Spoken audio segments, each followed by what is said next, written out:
ஈமான் கொண்டவர்களே, கத்திமு பைனயதை நஜ்வாக்கும் சதகா, ரகசியம் பேசுதலுக்கு முன்னால் ஒரு தர்மம் செய்து விடுங்கள். இது குர்ஆன் வசனம்.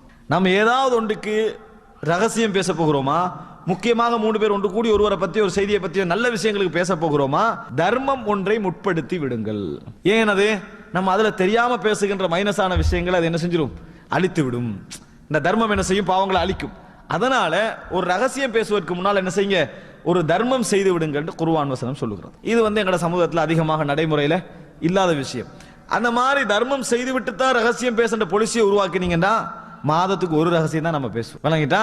இல்லைண்டா இப்ப பேசுற ரகசியத்தை நினைச்சு பாருங்க பாப்போம். அது ஃப்ரீயா பேசலாம்ன்றதுனால என்ன செய்யறோம், வேண்டிய அளவுக்கு பேசிக்கொண்டிருக்கிறோம். இல்லை என்றால் தர்மம் என்ற ஒரு கட்டுப்பாட்டை நம்ம உண்டாக்கிட்டோம்டா வேணாம் அப்படின்னு விட்டுட்டு என்ன செய்வோம், ரகசியம் பேசிட்டு தான் அந்த தர்மத்தை என்ன செய்வோம், பேசுவோம் என்பதை நாம் புரிந்து கொள்ள வேண்டும்.